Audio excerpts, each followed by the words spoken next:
Yes, folks, the UAE is about to prosecute a woman for calling another woman a horse.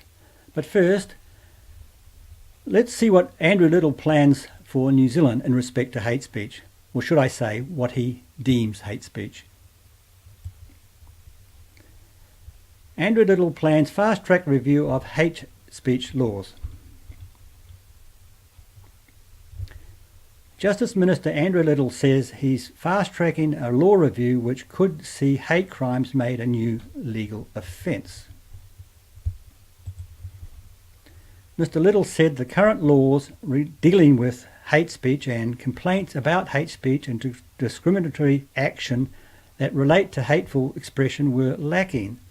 The law in the Human Rights Act related to racial harmony, but it didn't deal with various other grounds of discrimination. So we're dealing with racial disharmony. Our hate speech laws are based around racial disharmony. So let's have a look at a few examples of those. You may have been racially harassed if someone makes offensive remarks or jokes about your race, colour, ethnicity or nationality. Nationality, really. So we can't make jokes about Americans, Australians or Pommies anymore. Mimics the way you speak, e.g. you have an accent, so we can't even mock the American accent anymore. Calls you racist names. So if someone calls me a whitey or a honky, would this law apply to me?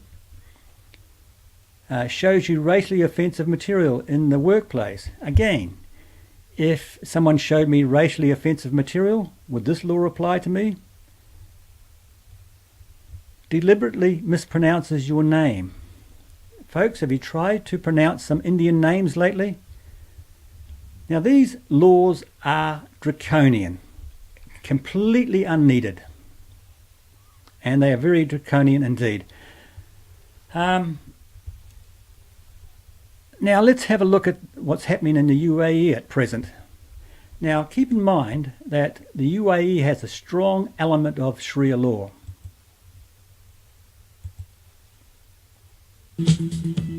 A British woman has been arrested in Dubai over comments she posted on Facebook about her ex-husband, well, more correctly, her former husband's new wife, who she described as a horse, meaning she could face jail time under the country's defamation and cyber crime laws. The BBC's Richard Lister explains.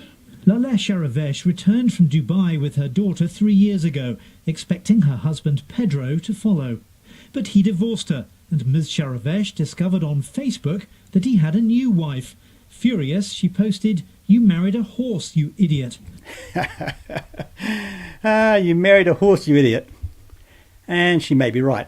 But anyway, she's getting punished for the word horse. Now, folks, to be honest, can you actually say that this is more draconian than the laws I've just shown you in New Zealand? I doubt it. Pedro died last month, but when Ms. Sharavesh arrived in Dubai for the funeral, she was taken into custody, accused of breaking the UAE's strict laws on social media abuse. Strict laws on social media abuse.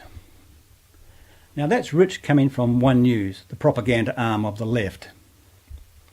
They are somehow implying that the UAE in this context is worse than New Zealand. Anyway, talking of horses. We will look at the role social media played and what steps we can take, including on the international stage and in unison with our partners. There is no question that ideas and language of division and hate have existed for decades, but their form of distribution, the tools of organisation, they are new. We cannot simply sit back and accept that these platforms just exist and that what is said on them is not the responsibility of the place where they are published. They are the publisher, not just the postman.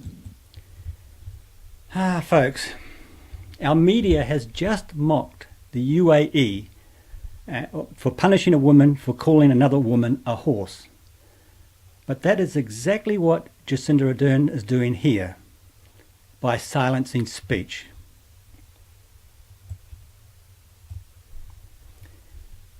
Jacinda Ardern is silencing speech. She's trying to stop you calling a woman a horse. And it doesn't matter whether it's a horse or anything else. She's trying to silence speech. She's trying to make everything hate speech. And you must remember, folks, that hate speech is only speech she hates.